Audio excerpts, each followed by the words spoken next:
Hey, it's Cameo Anderson, and I'm gonna try out this YouTube thing. So, I'm making a cartoon, that's my goal with this particular video, a cartoon of a pack of Huskies.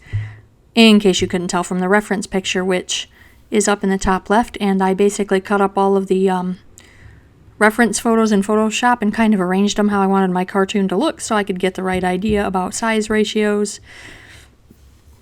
And it goes in the planning phase of the cartoon. Sometimes I do just draw and let the pencil fly where it will, but it is usually better if you plan things out, and you're less likely to get revisions from your customers. So, I'm now going to start. Oh, I want to talk about line art real quick. I have 2 layers for line art, and in the bottom one I can fill with a color, but the top one I set on multiply, and that way I can't damage the line art no matter how sloppy I get with my paintbrush. And now, as you can see, I'm coloring under my sketch here. I'm getting on to the tongues. What do we call those? Bleps and toe beans. And also the inner ears. So those get a nice color of pink because it's cute. And then all their noses of these dogs in this particular family are black, so I'll knock those out. I guess I like to start with the easier stuff first and then move on, maybe, to the more complex things, like special markings, or fancying up the eyes. I'm not going to overdo this because it is a simple cartoon and I only charge like $75 for it. So I can't spend all day on it if I want to make money. But this is the style that goes really popular on my Facebook page. People like these little cartoons, which surprised me because I normally paint realistic pet portraits and I charge a lot more for them than I do the cartoons. Well, this cute little pack of Siberian Huskies lives down south where there's not a whole bunch of winter, and they actually prefer it. I talked to their owner, who is a realtor, and she said that her dogs love the warm weather. And there's one in this pack, one that gets what's called a snow nose, and that means that during the winter, a stripe on his normally black nose will appear pink, because the theory is that in the winter that you don't get as much sunlight, so the dog's nose turns pink so that it can absorb more of the sunlight. This is what I understand is. I'm not going to say that that's a scientific fact. I've read it somewhere. If y'all want to comment on it with your own theories, you can. Feel free. This is my first actual attempt to purposely make something just for YouTube, so it'll be my first comment section where I really care what you're saying. Feel free to let me know what you hate or what you love about this too while you're at it. And if you think I should just stay the heck off YouTube, or if you want to see more. So, that dog in the middle, one of these is not like the others. It's a little pibble, and he is the only one that will let his family dress him up. The rest of them don't want clothes on. Huskies are kind of famous for being goofy, cheeky, kind of like the preps in high school, because they're also very pretty. I don't even know if that word's used. I probably dated myself big time. You heard nothing. I'm still like a baby, okay? I swear.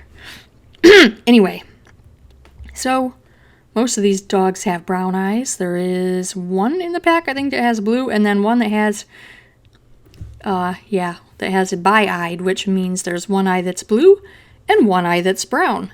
And you want to know a cool, totally not scientific story behind that? They say that bi-eyed Huskies are that way because they have one eye that is blue to keep an eye on the sky, and another eye that is brown to keep an eye on the earth. And I don't know if it's an Inuit legend or where it came from specifically, but Siberian Huskies are actually full of legends, and I'm going to share more of them as I upload more paintings to YouTube, unless you guys say please stop doing it. Then I guess I won't. And maybe I still will anyway, but I really like to contribute positively, so if there is something you think I should change, don't hesitate to let me know, but be nice. Okay, so I've got all my toe beans done, and I just love toe beans. You'll notice I did them all pink. I didn't check. Some dogs have pink toe beans, some have black toe beans, some toe beans are spotted. Here in the land of Cameo, I usually just paint them pink unless somebody says something about it. I've only been called out about the color of somebody's toe beans like 1 out of every 1,000 dogs I've ever drawn or painted.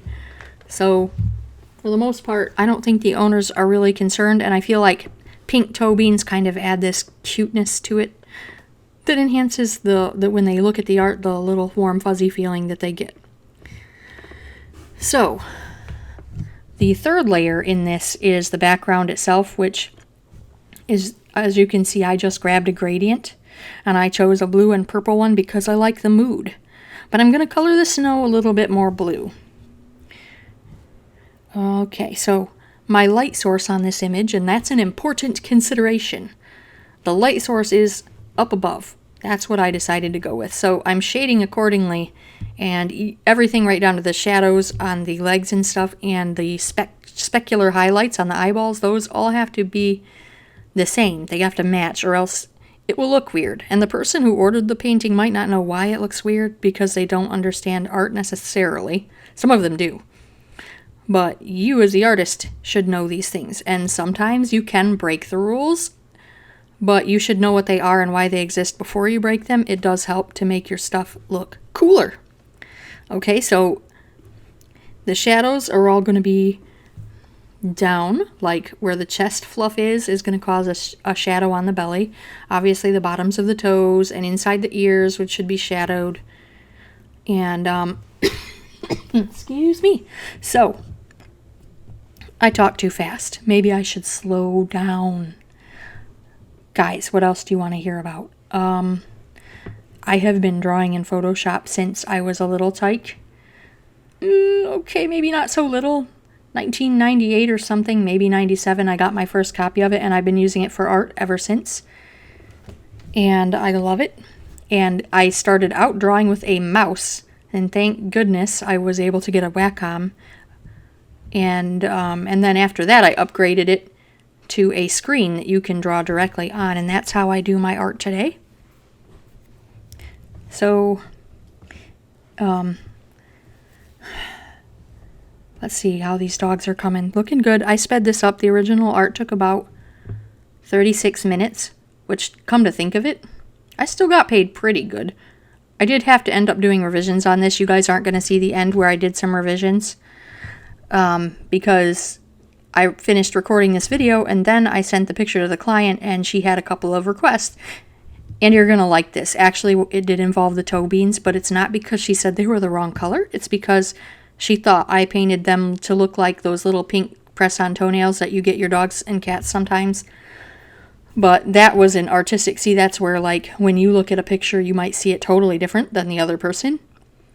And in my opinion, I try to go with the client on something. So I just got rid of them entirely because they're for a card design. So if she misread that, it's possible that someone else looking at the card on a 4x5 format might misunderstand it too. So that's the tiny little snow dog all the way on the right.